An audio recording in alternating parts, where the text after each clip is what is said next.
Assalamualaikum warahmatullahi wabarakatuh. Selamat sore, salam sejahtera buat kita semua. Ketua KPU dan juga Ketua Bawaslu, para jajaran anggota KPU dan juga Pak Sekjen, teman-teman jurnalis yang saya banggakan. Terima kasih atas waktu dan kesabarannya untuk membersamai KPU dan juga Bawaslu dalam tahapan-tahapan pemilu, menyampaikan informasi, menyampaikan perkembangan terkait dengan pemilu kepada masyarakat. Pada hari ini tidak seperti biasanya, berasa spesial ini karena KPU dan Bawaslu mau menyampaikan beberapa hal tentu berkaitan dengan kebijakan dan juga perkembangan tahapan pemilu. Dari sisi KPU dan dari sisi Bawaslu, nanti akan menyampaikan dari sisi KPU Pak Ketua KPU Republik Indonesia Mas Hasyim Asy'ari, kemudian dari Bawaslu Mas Rahmat Bagja akan menyampaikan beberapa hal dari perspektif Bawaslu. Tentu tema dan isu yang berkembang sebagaimana kita tahu setelah pemungutan dan penghitungan suara yang sedang berjalan ini, kita semua nanti bisa update situasi lapangan dan juga apa-apa yang sedang difokuskan oleh penyelenggara pemilu, dalam hal ini KPU dan Bawaslu. Untuk selanjutnya saya persilahkan secara bergantian Mas Hasyim menyampaikan dulu dari perspektif KPU, kemudian selanjutnya Mas Rahmat Bagja dari perspektif Bawaslu, perkembangan situasi pasca pemungutan dan penghitungan suara pemilu 2024 pada hari ini. Dipersilakan Mas Ketua.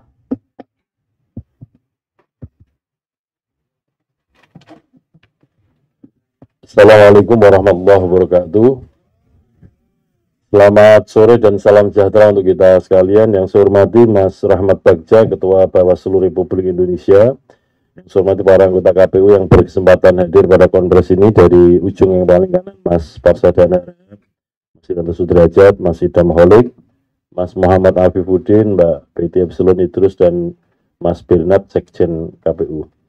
Pada kesempatan ini kami akan menyampaikan beberapa update perkembangan, dan juga nanti Mas Bagja juga akan menyampaikan update perkembangan dan apa-apa yang disampaikan oleh Bawaslu nanti akan kami respon berikutnya. Bapak Ibu sekalian, yang pertama pasca pemungutan penghitungan suara. Dalam penghitungan suara itu kan harus selesai pada hari yang sama dengan hari pemungutan suara, yaitu 14 Februari 2024 jam 24. Dalam hal penghitungan suara di TPS belum selesai, itu dapat dilanjutkan dalam waktu 12 jam ke depan, sehingga dapat dilanjutkan sampai dengan tanggal 15 Februari 2024 atau hari ini sampai dengan jam 12 tadi ya. Berarti kan penghitungan suara secara waktu sudah selesai. Nah, sehubungan dengan itu, diantaranya beberapa hal yang perlu kami sampaikan. Yang pertama adalah soal pemungutan suara ulang. Sebagaimana kami sampaikan tadi malam, kami masih menghimpun laporan-laporan dari KPU Provinsi, KPU Kabupaten Kota, sehubungan dengan situasi-situasi yang dapat menjadi alasan dilakukannya pemungutan suara ulang. Nanti juga teman-teman Bawaslu melalui Mas Bagja, Ketua Bawaslu, juga akan menyampaikan temuan-temuannya yang nanti akan kami respon, sehingga sama-sama kita klarifikasi atau cross check antara data laporan dari KPU dan juga data temuan dari Bawaslu. Karena pada dasarnya untuk dapat dilakukan pemungutan suara ulang itu mekanismenya adalah rekomendasinya oleh Panwascam ya. Panwascam yang bekerja, ruang lingkupnya ada TPS yang potensial dilakukan pemungutan suara ulang. Kemudian rekomnya Panwascam disampaikan kepada PPK, dan PPK melaporkan kepada KPU Kabupaten Kota. Menurut Undang-Undang Pemilu, pemungutan suara ulang itu yang memutuskan perlu atau tidaknya itu adalah KPU Kabupaten Kota. Tentu saja bisa karena penilaiannya sendiri, bisa juga karena rekomnya Bawaslu. Misalkan sebagai contoh ya, ada laporan dari KPU NTB misalkan, proses penghitungan suara begitu calonnya ada yang kalah, caleg ya, kemudian timnya ngamuk dan kemudian merusak situasi yang ada di situ. Itu hanya dokumen-dokumen yang entah surat suara, kemudian formulir menjadi problem, sehingga hal seperti ini juga sangat mungkin dilakukan pemungutan suara ulang. Tapi kalau memang dokumennya ada dan kemudian diakui oleh saksi-saksi yang lain, tentu itu kita anggap sah dan kemudian dilanjutkan dengan rekapitulasi di tingkat kecamatan. Kemudian yang kedua, soal pemungutan penghitungan suara pemilu 2024 khususnya yang dilaksanakan oleh PPLN, Panitia Pemilihan Luar Negeri Kuala Lumpur. Sekalian, pemungutan suara atau pemilu di luar negeri itu dilaksanakan oleh Panitia Pemilihan di luar negeri. Ada 128 perwakilan PPLN. Untuk di Malaysia sendiri itu ada 6 PPLN. Nah, ini yang mendapatkan sorotan adalah Kuala Lumpur, karena memang pemilihnya besar dan berbatasan langsung dengan Indonesia. Nah, teman-teman Bawaslu kemarin sudah menyampaikan hasil temuan dan kajiannya dan kemudian menerbitkan rekomendasi. Nanti detailnya Mas Bagja sebagai Ketua Bawaslu akan menyampaikan dan kami akan respon. Kalau menurut rekomendasi Panwaslu Kuala Lumpur itu direkomendasikan untuk penghitungan suara untuk 2 metode, yaitu kotak suara keliling dan metode pos, itu dihentikan dulu, tidak diikutkan dalam penghitungan suara. Jadi kalau PPLN Kuala Lumpur mulai tanggal 14-15 itu melakukan penghitungan suara, itu yang boleh hanya untuk metode TPS atau TPSLN, TPS luar negeri. Untuk metode pos dan metode KSK dihentikan dulu, tidak diikutkan. Untuk metode KSK sesungguhnya penghitungan suara juga bersamaan dengan metode TPSLN, yaitu 14 dan 15 Februari 2024. Nah, untuk metode pos itu jadwalnya dihitung untuk metode pos 15 sampai 22 Februari. Sekali lagi untuk 2 metode itu dihentikan dulu, tidak diikutkan karena ada temuan-temuan yang sebenarnya KPU sendiri sudah mengetahui ada situasi yang secara prosedural dan kebetulan apa yang jadi yang diketahui oleh KPU dan juga ditemukan Bawaslu ini sinkron, sehingga kemudian nanti situasinya potensial untuk metode pos dan metode KSK kotak suara keliling khusus di Kuala Lumpur akan dilakukan pemungutan suara ulang. Detail-detail dan kemudian mekanismenya kami di KPU Pusat akan mempersiapkan segala sesuatunya, tentu saja nanti berkoordinasi dengan Bawaslu. Yang ketiga, saudara sekalian, soal penghitungan suara. Jadi di dalam penghitungan suara di TPS kemarin ada di beberapa tempat sebagaimana yang tadi malam kami sampaikan dan juga teman-teman Bawaslu sampaikan, terdapat surat suara yang tertukar ya.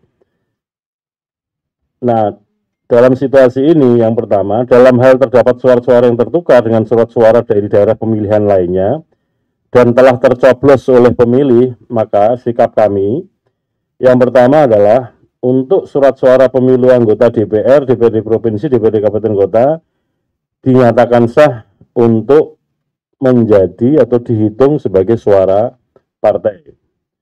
Nah, kalau yang kedua, kalau surat suara DPD dari daerah pemilihan provinsi lain dinyatakan tidak sah karena masing-masing provinsi atau masing-masing dapil calonnya beda-beda. Tapi kalau yang pemilu DPR, DPRD kan peserta pemilunya sama, partai politik. Kemudian peristiwa itu dicatat di dalam formulir berita acara, formulir kejadian khusus untuk menunjukkan bahwa ada situasi yang kemudian ada kejadian khusus di TPS-TPS tersebut. Kemudian yang keempat, pemungutan suara ulang dan lanjutan untuk yang di dalam negeri. Bagaimana kami sampaikan, ada beberapa hal, setidak-tidaknya 2 yang jadi alasan. Yang pertama karena bencana alam banjir masih tergenang dan juga ada pengerusakan terhadap logistik yang disiapkan untuk pemungutan suara sehingga belum tersedia, atau juga setelah penghitungan suara ada yang ribut di TPS. Nah, ini yang kemudian nanti akan dilakukan ada dua kemungkinan, apakah pemungutan suara ulang atau pemilu lanjutan. Tentu saja untuk pemilu lanjutan ini bagi yang dokumennya sudah, alat perlengkapan pemungutan suara sudah tersedia, tapi kemarin ada yang terlambat di beberapa tempat seperti saya sampaikan tadi malam. Nah, menurut Undang-Undang Pemilu, pemungutan suara ulang itu maksimal dilaksanakan 10 hari setelah hari H pemungutan suara. Namun demikian tentu kami akan mengkaji dan mempertimbangkan situasi lapangan, karena misalkan seperti yang di Demak ini, kalau banjirnya belum surut melampaui 10 hari kan juga belum tentu bisa dilakukan dalam durasi 10 hari. Tentu situasi ini juga oleh teman-teman KPU Kabupaten Kota yang punya kewenangan untuk menetapkan pemungutan suara lanjutan, itu akan dibuatkan catatan dalam berita acara kejadian khusus. Yang terakhir, saudara sekalian, soal Sirekap ya. Banyak sekali kiriman-kiriman baik melalui WA kepada kami maupun unggahan-unggahan di media sosial tentang, terutama ya, teman-teman juga pasti mengikuti perkembangannya, ada perbedaan antara formulir C hasil ukuran kuarto yang diunggah, saya ulangi, kan yang diunggah itu formulir C hasil yang ukuran plano, hasil foto Sirekap. Jadi di TPS itu ada ukurannya plano yang besar, itulah yang difoto oleh anggota KPPS menggunakan fungsi foto di dalam aplikasi Sirekap. Itu yang diunggah. Kemudian menggunakan sistem di dalam Sirekap, ada sistem untuk konversi yang membaca membaca formulir tersebut, dan kemudian secara otomatis akan muncul angka hitungannya. Nah, di situ ada problem ya. Nah, oleh karena itu kami di KPU Pusat melalui sistem yang ada itu termonitor daerah mana saja yang antara unggahan formulir C hasilnya dengan yang konversinya salah, itu termonitor. Jadi semua yang disampaikan kepada kami melalui WA maupun yang diunggahan-unggahan media sosial itu pada dasarnya melalui sistem termonitor. Mana yang pas, mana yang tidak, mana yang cocok, mana yang tidak. Dalam situasi ini kan bukan soal sementara ini yang kami ketahui atau yang kami dapatkan laporan itu adalah, atau juga respon dari teman-teman jurnalis kepada kami, itu adalah formulir yang diunggah itu nampaknya kan dari segi penjumlahan atau penghitungannya belum ada laporan yang salah. Yang salah atau tidak tepat itu kan antara yang diunggah dengan yang dikonversi menjadi angka hitungannya itu. Nah, oleh karena itu kami sudah mengetahui, dan tentu saja untuk yang penghitungan atau konversi dari yang formulir ke angka-angka penghitungan akan kami koreksi sesegera mungkin. Pada dasarnya begini, saudara sekalian, patut kita syukuri bahwa Sirekap ini bisa bekerja. Apa indikatornya? Karena publik kemudian bisa melaporkan kepada KPU.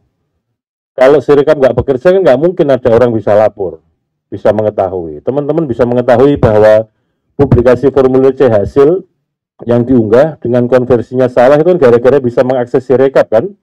Oleh karena itu patut kita syukuri ada Sirekap yang bisa mengunggah itu, dan kemudian hasil penghitungan di TPS bisa diketahui oleh publik.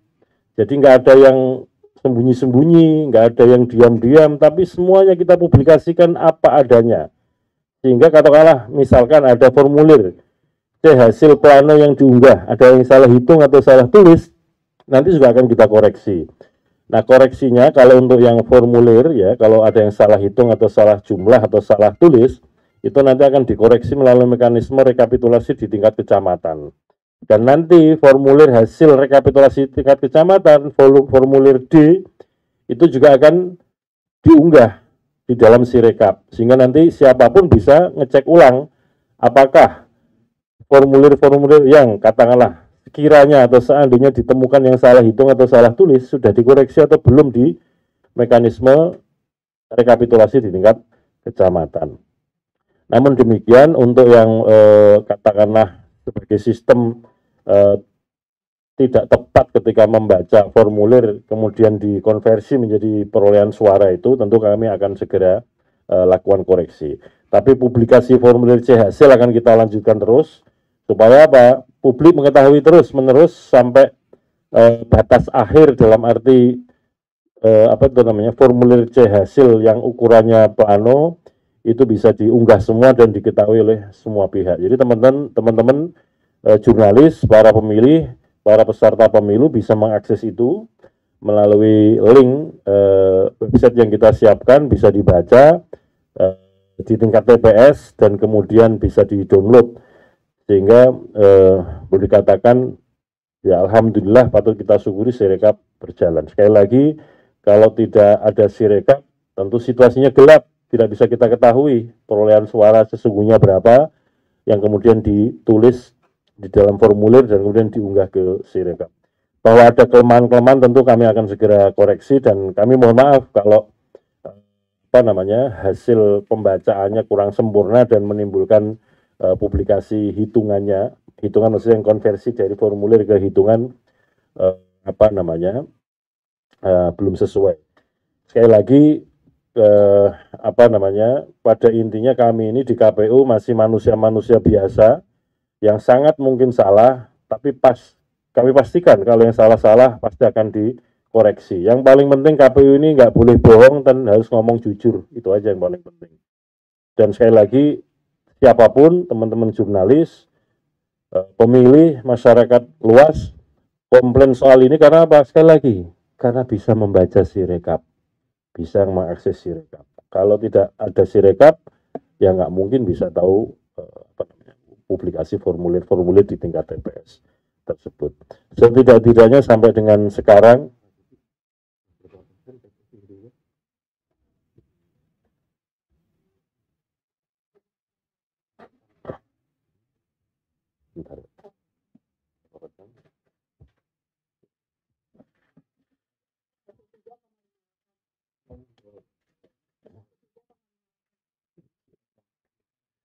saya kira kita sama-sama bisa memperhatikan sampai dengan saat ini jam 15.50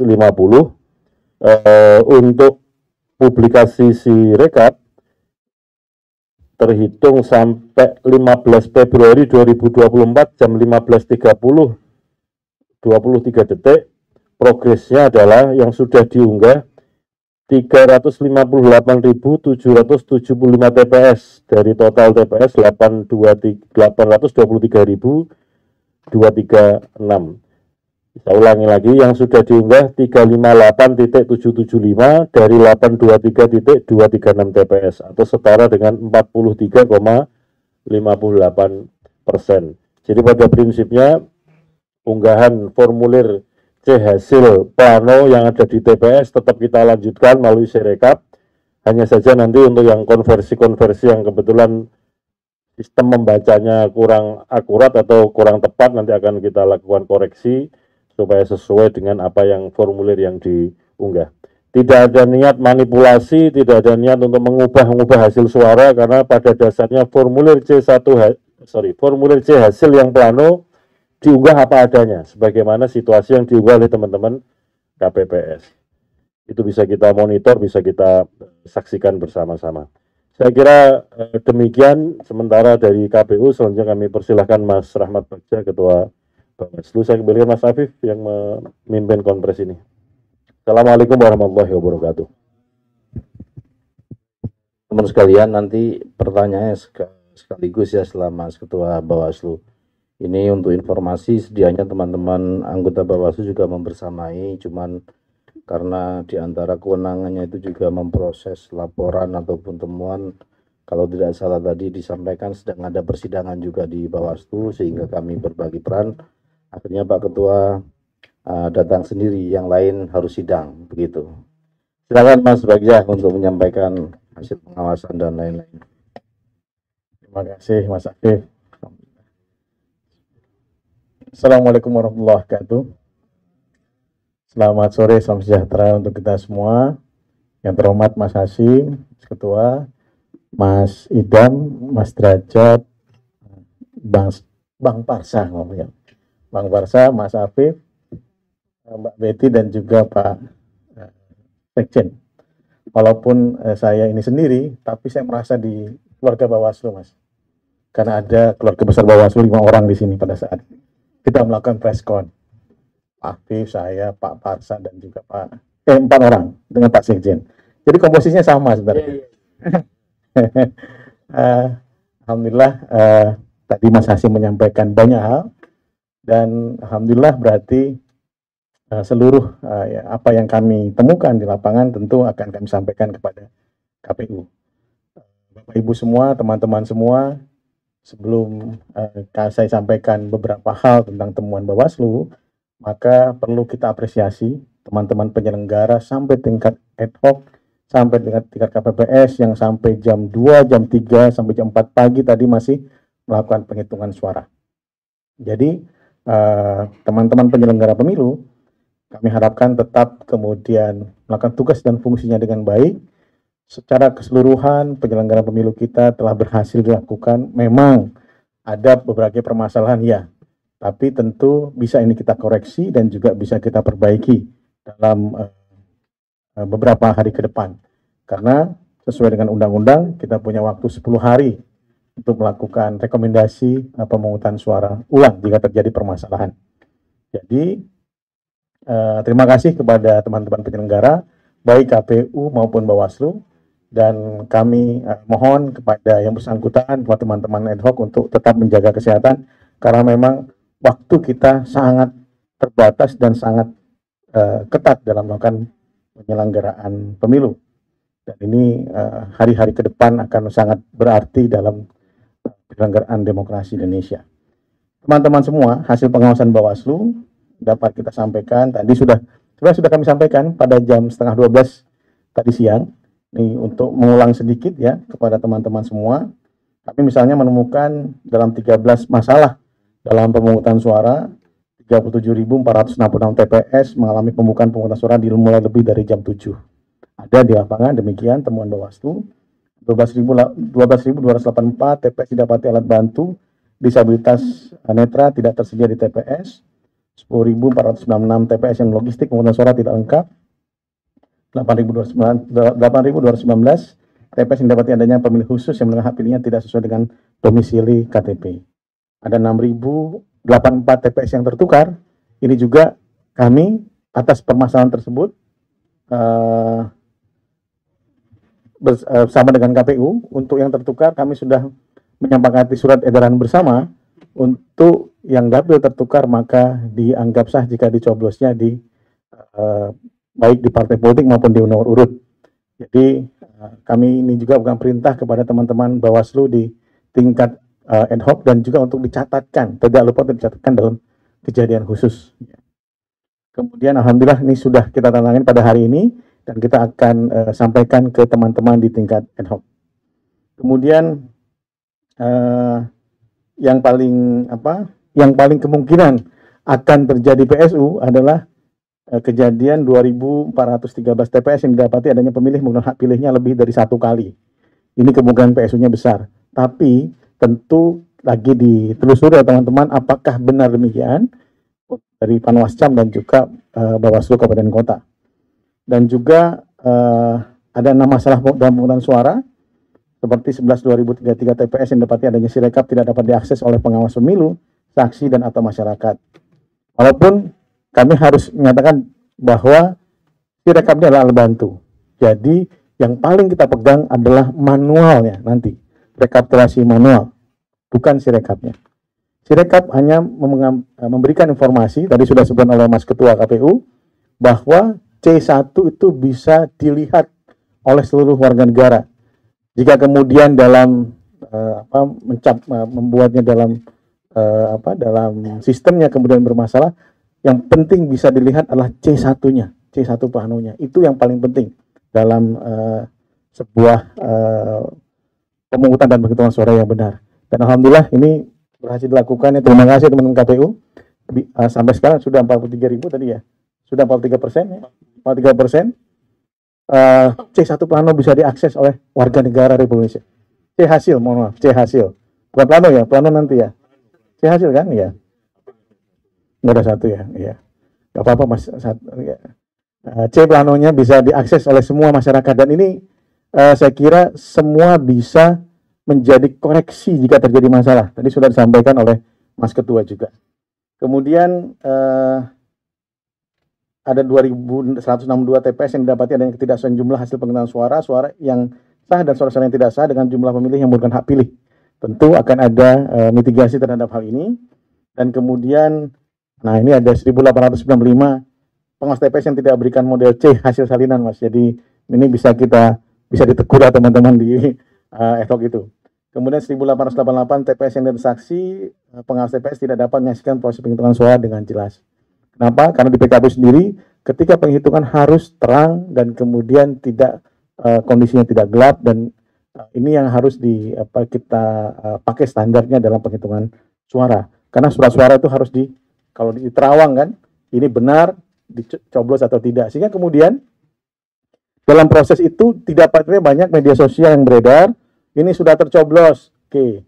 Kemudian akhirnya mitigasinya apa? Surat suara rusak. Dan kemudian pemilih dapat tetap menyalurkan hak konstitusionalnya untuk memilih jika terdapat kondisi-kondisi demikian. Kemungkinan apakah terjadi kesengajaan atau lain-lain nanti tentu ada proses yang bisa dilakukan oleh Badan Pengawas Pemilu.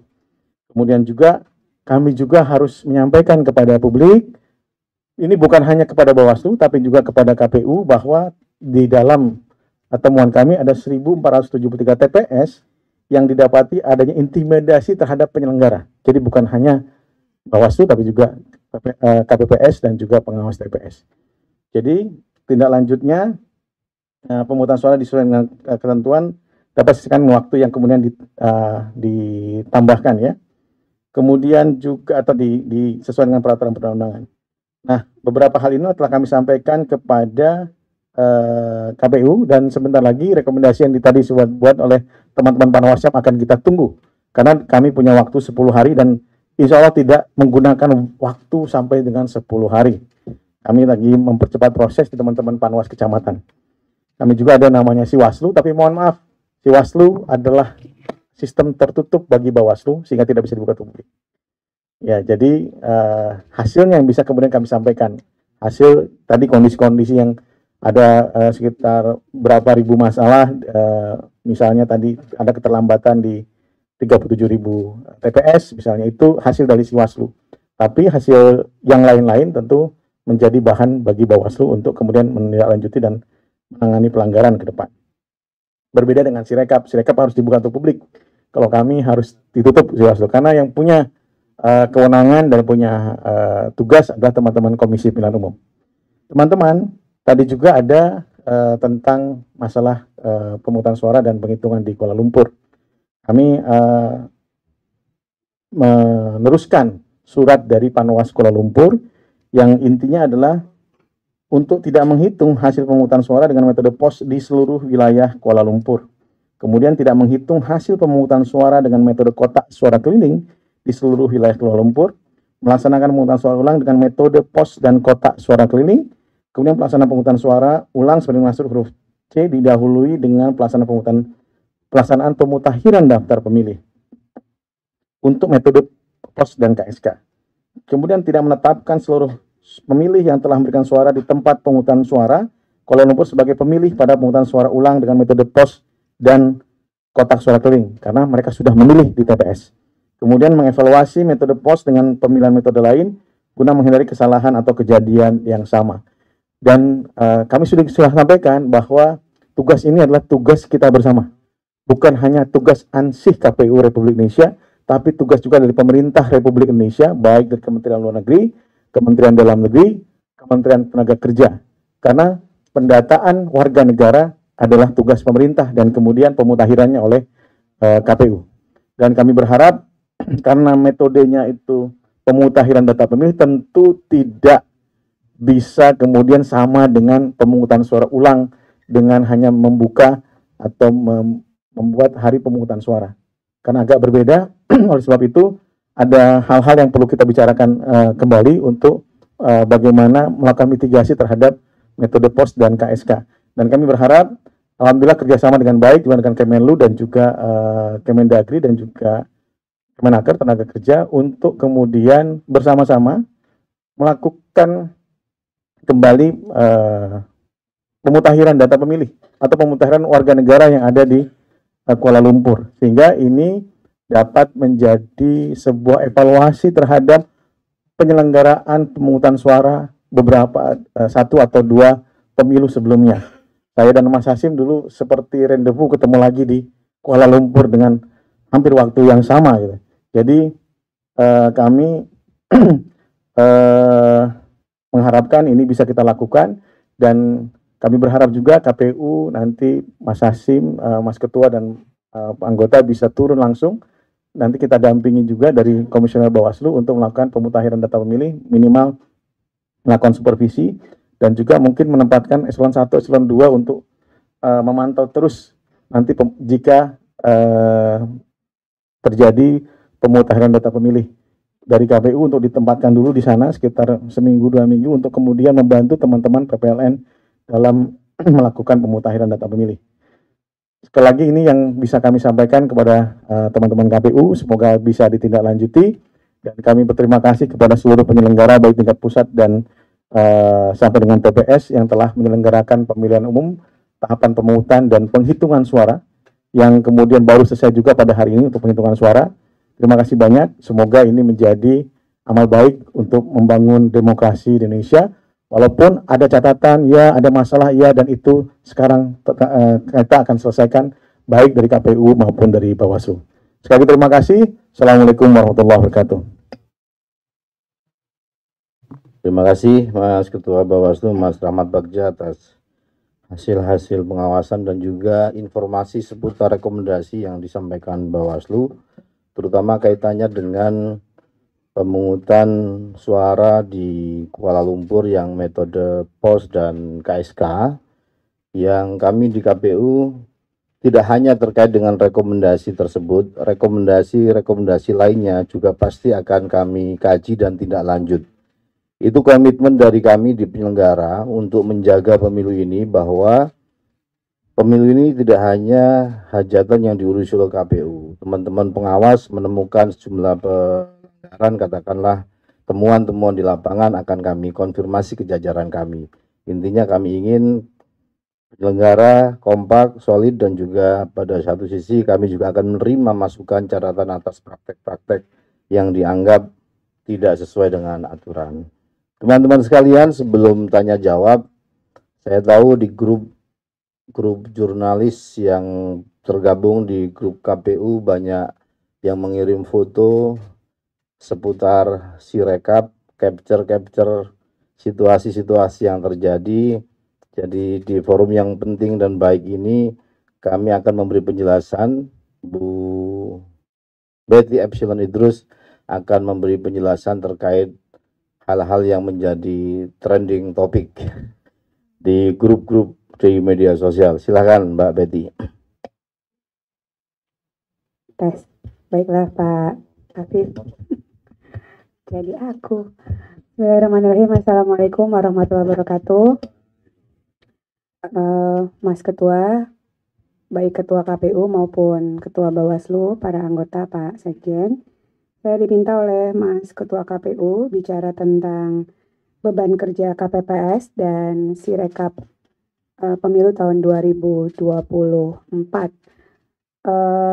Sebenarnya sudah saya pernah ceritakan pada forum sama di ruangan ini terkait dengan bagaimana Sirekap bekerja dari sisi data dan informasi.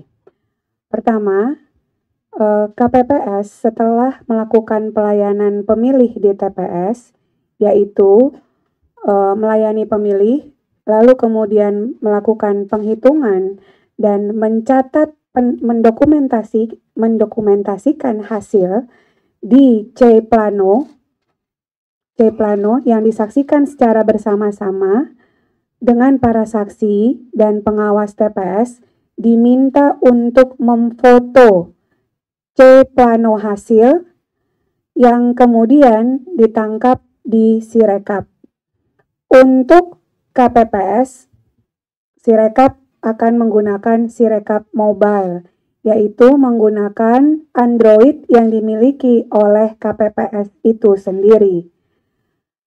Dengan sistem informasi yang dibuat, maka KPPS akan menangkap gambar berapa banyak yang akan ditangkap gambarnya, yaitu sebanyak 5 jenis surat suara sekaligus, yaitu surat suara presiden dan wakil presiden, kira-kira sebanyak 3 lembar, lalu kemudian surat suara untuk partai politik, dalam hal ini DPR RI, DPRD Provinsi, DPRD Kabupaten Kota, rata-rata 20 kali 3 berarti 60 lembar, ditambah untuk DPD, Dewan Perwakilan Daerah, tergantung berapa jumlah calon anggota DPD yang ada pada setiap dapil provinsi yang menjadi ruang lingkup kerja KPPS.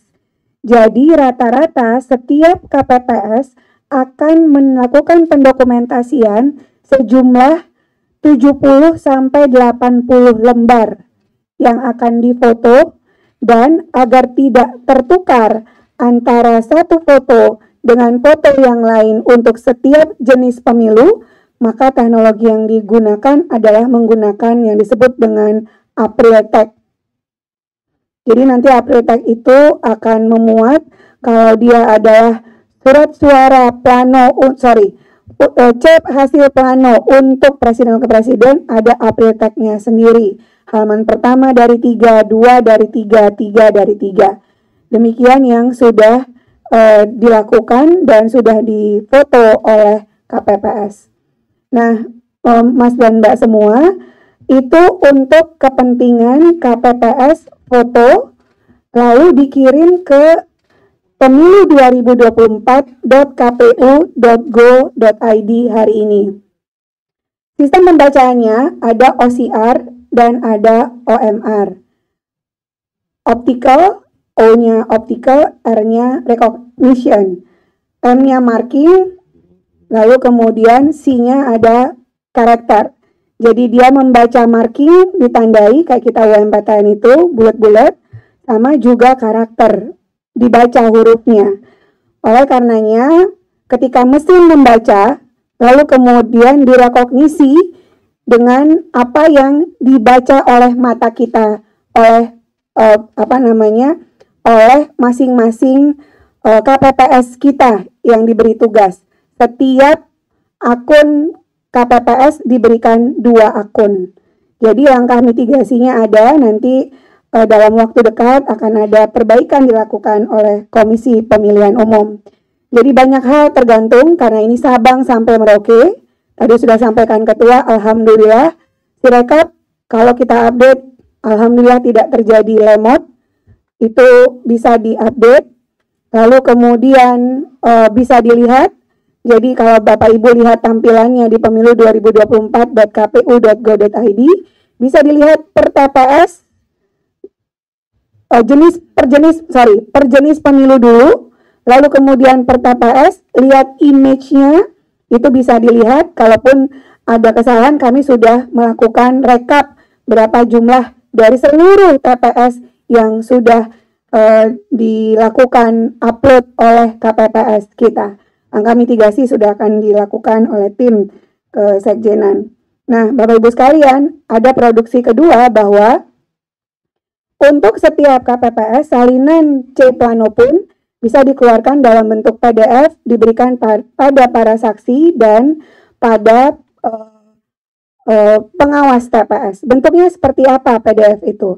Jadi ketika ada di handphone mereka, maka PDF akan berisikan capture dari kelima jenis pemilu, di mana masing-masing PDF akan memuat foto C planonya. Jadi kalau misalnya PDF untuk C hasil presiden, maka akan memuat foto dari ketiga pasangan calon kita, image C planonya.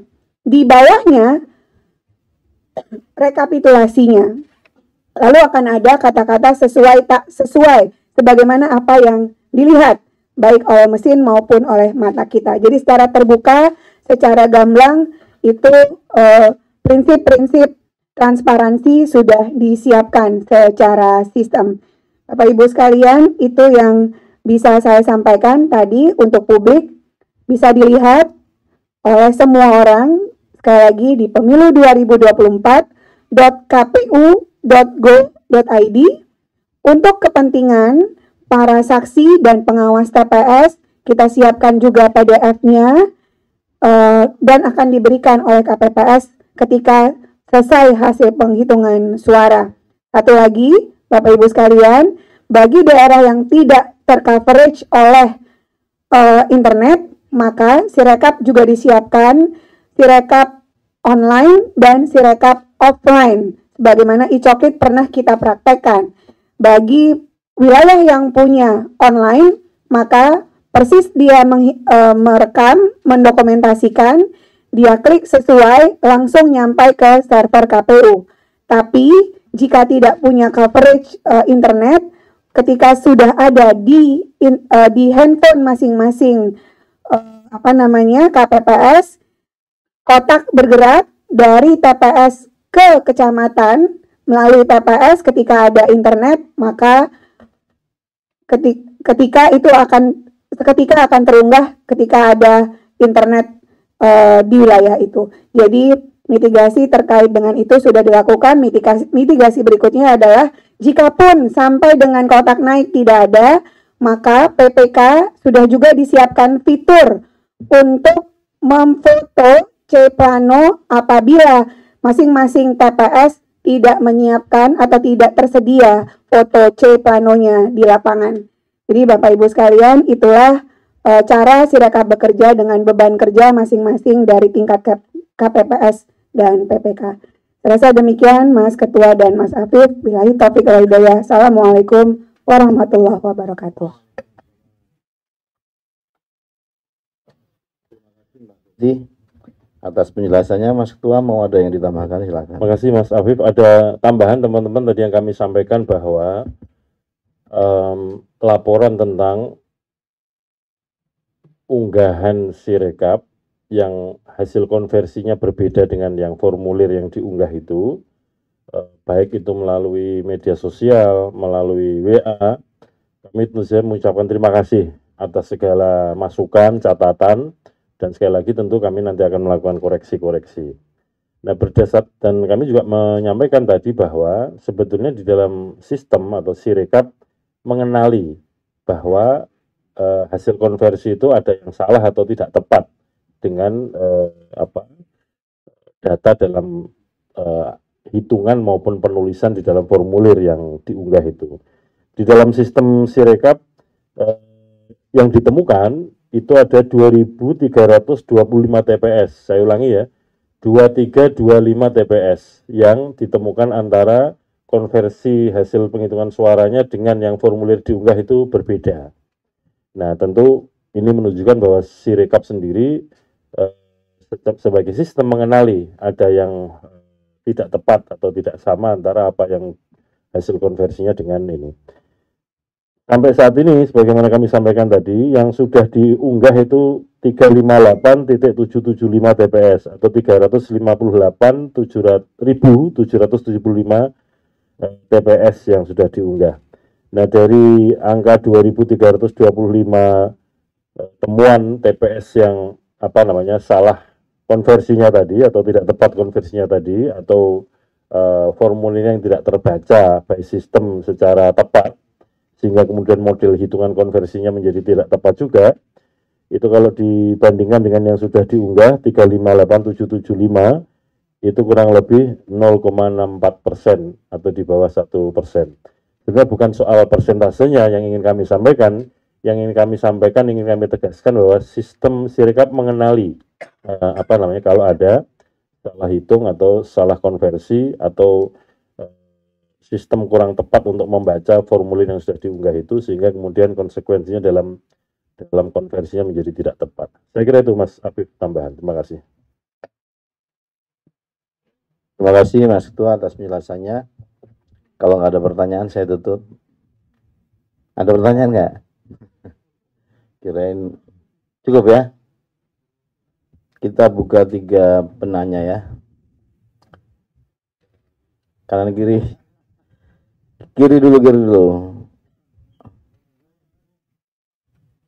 Vito. Yang tengah Mas. Kakak terus. belakang. Siapa namanya? Oh, dari Kuala Lumpur. Baik. Kemudian nanti sebelah kanan 3 sekaligus saja ini biar dirangkum jawabannya. Sebelah kanan Mas Iqbal sama Mbak Forum Keadilan. Satu lagi masih ada loh. Kota. Oke. Baik, ada 5 penanya, silakan Mas Vito. Temennya sebelah kiri kita diwakili sekalian dirangkum. KPU melayani.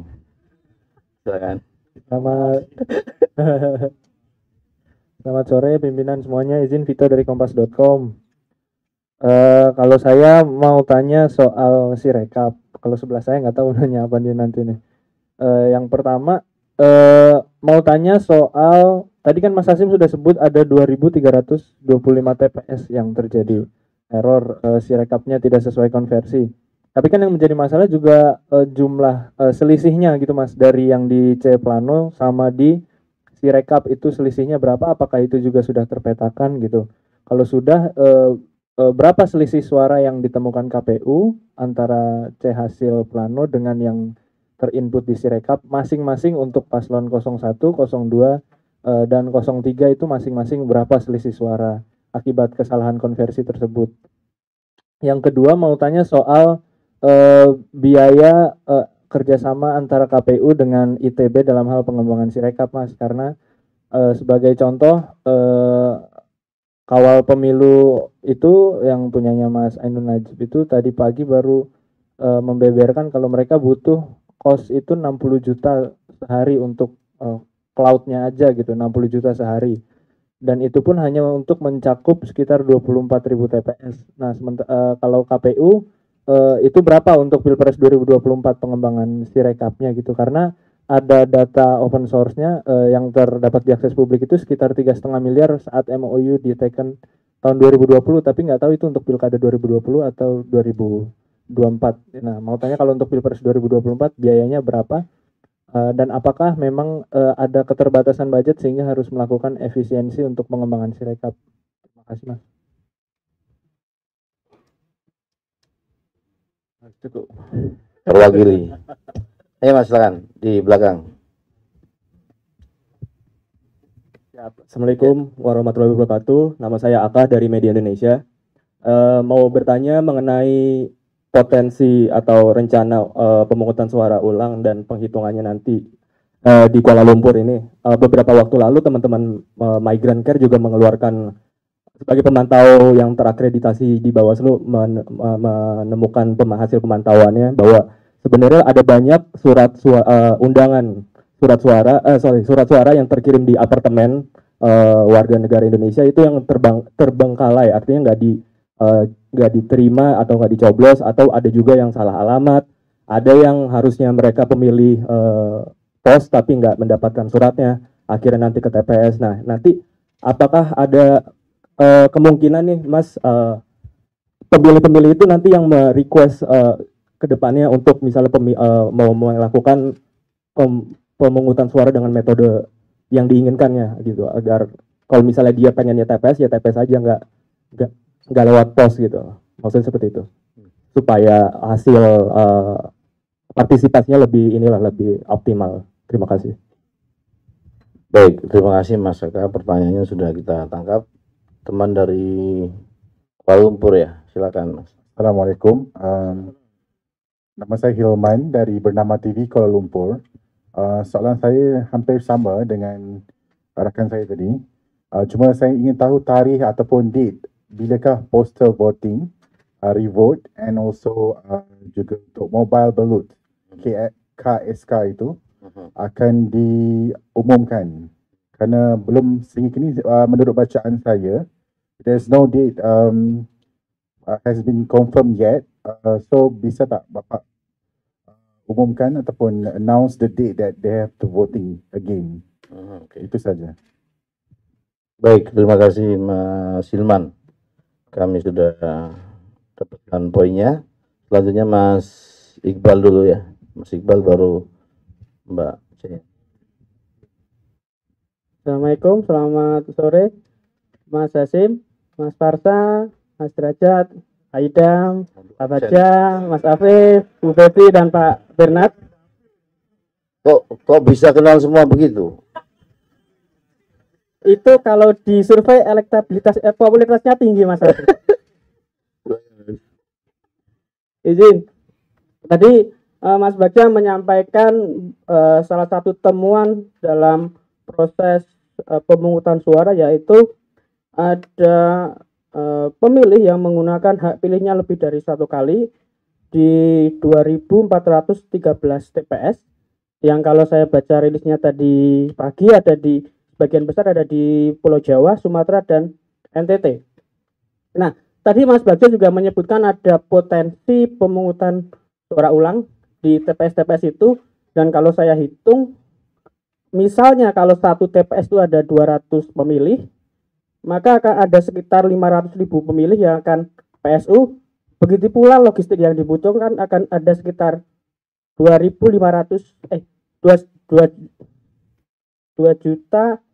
juta lembar surat suara. Nah, dan kita tahu bahwa aturan untuk PSU ini maksimal hanya 10 hari, dan saat ini masih diproses apakah rekomendasi PSU atau tidak di Panwascam. Nah, ini berkejaran dengan waktu, bagaimana Bawaslu ini memutuskan kapan akan diputuskan akan ada PSU atau tidak, karena tadi berkaitan dengan logistik, Mas Bagja.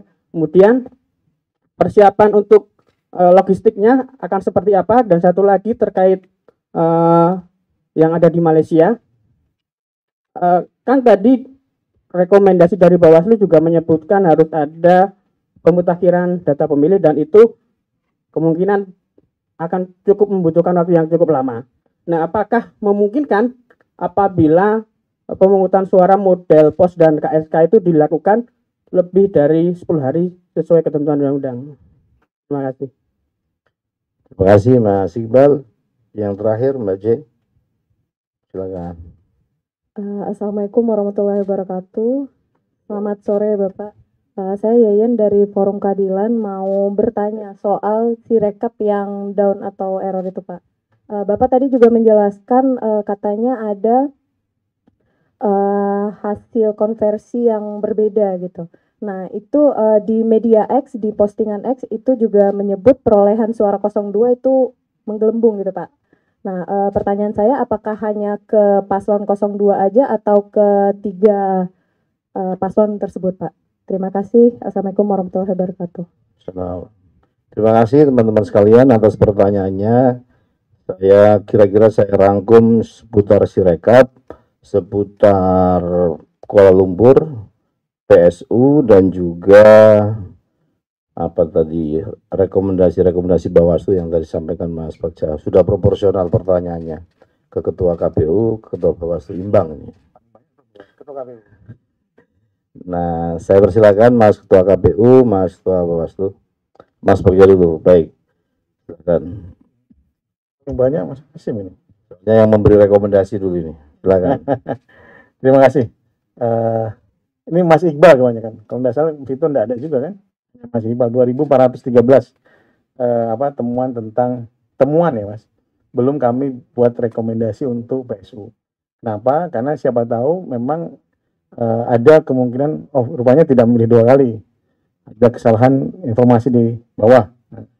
Nah, itu yang kemudian kami lagi kaji. Karena kami punya waktu 10 hari, tapi insya Allah tidak sampai dengan 10 hari. Kami minta kepada Panwascam untuk tidak sampai dengan 10 hari.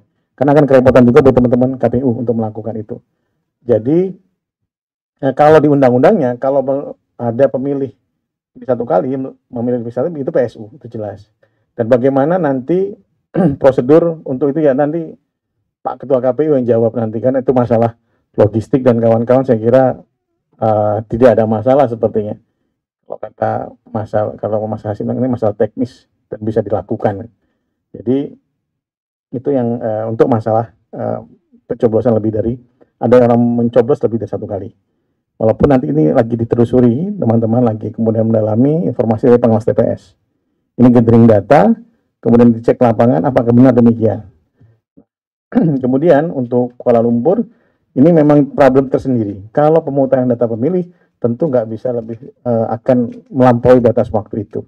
Oleh sebab itu, kita harus ada memang nanti breakthrough ya terhadap aturan ini sehingga kemudian pemutahiran data pemilih dapat dilakukan. Kenapa demikian? Karena kita belajar dari beberapa kasus pemilu sebelumnya atau pilkada sebelumnya. Misalnya kalau nanti kalau di MK misalnya kasus Nabire kalau tidak salah, itu kan pemutahiran data pemilih diulang mas pemutahiran data pemilihnya. Itu 100% di seluruh satu kabupaten. Nah, itu dapat dibayangkan, itu bisa dilakukan. Nah, demikian juga nanti tentang pemutahiran data pemilih di Kuala Lumpur. KPU punya waktu 35 hari semenjak pemungutan suara untuk menetapkan rekapitulasi. Semoga dalam batas waktu demikian sehingga tidak mengganggu melampaui dari 35 hari. Namun dengan itu memang effortnya agak besar. Oleh demikian kami tentu juga akan membantu teman-teman KPU walaupun membantunya tidak kemudian kami jadi penyelenggara teknis untuk logistik dan kawan-kawan. Nanti melampaui kewenangan nanti mas kalau gitu. Jadi tentu kami akan membantu dan memberikan masukan terhadap pemutahiran data pemilih nanti dan supaya agak dipercepat ya, supaya cepat. Dan ini bukan hanya kerja KPU, tapi kerja Kementerian Negeri, kedubes tempat ya, khususnya kedubes di Malaysia dan juga atas Kementerian Tenaga Kerja dan sehingga untuk kita lebih serius untuk mendata teman-teman warga negara dan apa alamatnya dan alamat terkininya apa. Misalnya kita ketemu bahwa ketika paspor yang baru itu tidak terdata di DPT. Rupanya paspor yang lama yang terdata. Nah, itu yang menarik kan. Jadi itulah yang menurut kami bisa dilakukan ke depan dan itu bisa dilakukan. Karena saya kira seharusnya semua traffic ya warga negara itu bisa dipantau karena ada kedutaan besar kita sebagai perwakilan negara kita di Kuala Lumpur. Jadi saya kira itu mas bisa dilakukan gitu. Dan semoga itu bisa cepat untuk dilakukan. Dan alhamdulillah ini kita sudah ngobrol di awal dan rekomendasi kita diterima oleh teman-teman KPU dan kita akan secepatnya. Saya kira teman-teman KPU juga kita sama-sama mempunyai tugas dan fungsi yang sama dalam penyelenggaraan pemilu yang baik. Terima kasih mas. Terima kasih. Yang pertama soal Sirekap. Jadi bahwa terdapat kesalahan atau ketidaktepatan konversi dari pembacaan terhadap formulir yang diunggah itu sifatnya random, tidak hanya untuk pilpres tapi juga ada pileknya ya. Nah kalau dari segi berapa sih jumlah suara hasil konversi yang kemudian tidak tepat belum kami cek sampai sedetail itu.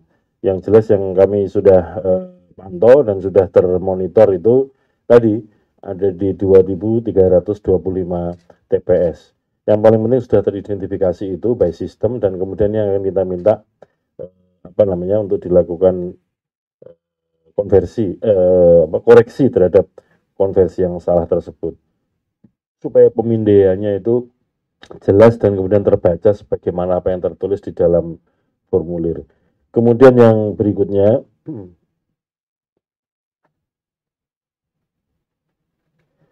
soal pemungutan suara ulang. Sekali lagi ya, untuk yang di dalam negeri tentu saja memang betul ada batas waktunya. Tetapi kan ada situasi yang kemudian harus dipahami betul, misalkan soal konflik di beberapa distrik di beberapa kabupaten di Papua. Ini kan juga harus melihat situasi keamanannya dulu. Rata-rata kan persoalannya karena yang situasi seperti ini karena ada yang begitu melihat penghitungan suara kalah lalu kemudian bikin onar. Kemudian juga yang seperti yang di NTB itu. Makanya kemudian juga harus melihat situasi keamanannya. Bahwa situasi seperti itu tentu kami akan koordinasikan dengan pihak kepolisian kapan waktu yang tepat untuk dilakukan pemungutan suara ulang. Kemudian yang berikutnya untuk yang Kuala Lumpur yang jelas yang sudah kami perintahkan itu adalah yang dilanjutkan penghitungan suara untuk metode TPS. Karena yang problem kan metode pos dan metode KSK atau kotak suara keliling. Jadi penghitungan suara untuk metode TPS yang kemarin digelar pada hari Ahad tanggal 11 Februari, itu penghitungannya tetap dilanjutkan tanggal 14-15 ini.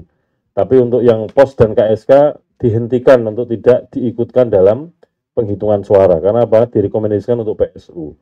Nah, kemudian yang kedua, karena PSU-nya ini dimulai dari pemutahiran data pemilih, tentu saja akan kami lakukan secara hati-hati. Kenapa hati-hati? Yang pertama, sudah ada sebagian pemilih di dalam DPT ataupun DPTB ataupun dalam KSK, dalam DPK yang sudah ikut pemungutan suara TPS. Berarti kalau dia sudah ikut pemungutan suara TPS kan nggak bisa diikutkan lagi dalam pemungutan suara ulang untuk metode KSK dan POS. Demikian juga di dalam negeri juga sudah ada pemungutan suara, sehingga tidak bisa lagi kemudian orang yang sudah hadir di dalam negeri sudah nyoblos kemudian tiba-tiba geser ke Kuala Lumpur ikut pemungutan suara ngaku pindah milih misalkan. Sehingga tentu saja data pindah milih, data DPK yang kami gunakan adalah selama sebelum pemungutan suara di Indonesia dilakukan, atau batas akhirnya adalah data yang kemarin digunakan untuk yang terakhir pemungutan suara metode TPS. Itu yang kita jadikan pegangan untuk bahan pemutahiran data pemilih. Jadi DPT yang sudah ada, nanti kita cek soal validitas alamatnya. Kalau alamatnya dikenali, masih kita pertahankan di situ. Kemudian nama-nama yang ada di DPT dengan yang di DPTB dan KSK itu terdaftar semua. Untuk pemilu yang kemarin ya, itu kita cross check. Nah, kalau kemudian sudah ada di DPT atau DPTB atau DPK-nya TPS, maka tidak kita masukkan di dalam DPT-nya untuk metode POS dan KSK, supaya tidak dia milih lebih dari satu kali. Nah, dari situlah nanti dapat rumusan yang kira-kira lebih tepat, lebih akurat tentang warga negara Indonesia yang ada di Kuala Lumpur yang punya hak milih, apakah di DPT, kemudian DPTB dan KSK, dan sudah melakukan coblosan untuk TPS. Itu yang tidak akan kita ikutkan. Yang berikutnya, kita juga harus menyisir lagi begini. Di dalam DPT yang sudah ada, nanti setelah kita cross check termasuk alamat-alamat dan DPTB dan DPK, itu juga akan kita bandingkan dengan situasi yang di mana masukan-masukan kemarin ya. Kalau ada masukan ada sekian puluh ribu orang belum masuk DPT, nanti kita cek nama-nama itu akhirnya sudah diakomodir belum di dalam DPK pemilu metode TPS. Apakah sudah masuk DPTB misalnya? Karena begini, masukan-masukan yang ada setelah DPT itu kalau mau digunakan harusnya kan di cross check dulu atau disinkronisasi dengan DPT. Kemungkinan pertama, namanya sudah ada di DPT Kuala Lumpur. Kalau sudah seperti ini kan sudah masuk kategori yang diurus. Kalau yang kedua, ada di DPT dalam negeri, tapi belum ada di DPT-nya Kuala Lumpur, maka bisa dilayani dengan cara apa? Dipindah milihkan dulu ke Kuala Lumpur. Yang ketiga, kalau sama sekali di DPT belum ada, di DPTB juga belum ada, ini masuk kategori DPK. Nah, tentu saja beberapa tahapan sinkronisasi untuk memutahkan data pemilih ini harus kita lakukan secara hati-hati. Dan dari situlah kemudian kita siapkan surat suara. Apakah surat suaranya harus nyetak lagi? Belum tentu. Karena kan kita cek kehadiran pemilih yang metode POS kemarin, kemudian kehadiran pemilih metode KSK, dan kehadiran pemilih metode TPSLN. Di situ kita hitung surat suaranya masih ada berapa. Dan dari situ nanti akan ketahuan yang akan diulang cuma dua metode nih, KSK dan POS. Dari situ nanti surat suara yang belum digunakan, kita gunakan untuk pemungutan suara ulang. Kalau dari segi jumlah kami meyakini surat suaranya masih mencukupi untuk yang Kuala Lumpur. Tidak perlu cetak ulang atau dicetak baru. Kecenderungannya, walaupun kami belum ngecek ya, kecenderungannya kehadiran di 2019, kebetulan saya Mas Bagja ini yang ditugaskan untuk mengawal pemilu di Kuala Lumpur 2019.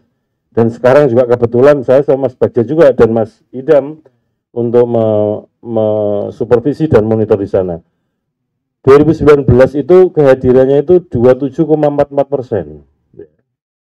Katakanlah sama atau katakanlah naik jadi 30%, itu insya Allah ketersediaan surat suara yang belum digunakan masih tersedia, jadi tidak perlu untuk cetak ulang. Kalau yang untuk pemungutan suara ulang di dalam negeri itu juga demikian, nanti kita cek juga surat suara yang tidak digunakan dari metode apa namanya untuk pemungutan suara di dalam negeri atau di kabupaten-kabupaten itu kita cek, dan kalau memang memungkinkan nanti kita juga akan gunakan itu tanpa harus mencetak ulang. Dan sesungguhnya kan sudah ada surat suara cadangan untuk pemungutan suara ulang, cuman kan harus kita cek ini harus diulang yang kategori mana dari 5 jenis pemilu gitu. Saya kira itu. Makasih. Itu nggak perlu lah kalau yang itu ya. Tapi yang jelas kan begini loh. Ini kita kan mengcover semua TPS, ya kan.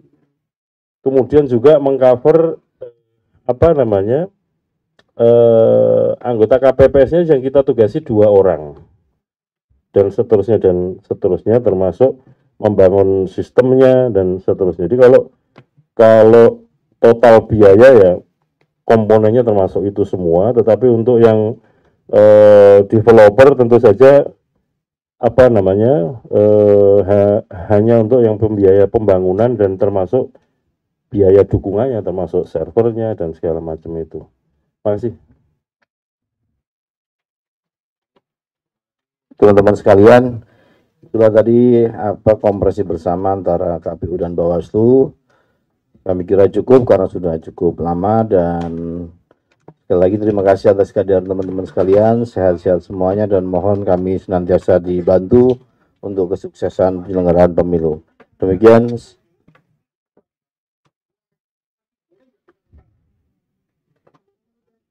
Terima kasih. Assalamualaikum warahmatullahi wabarakatuh.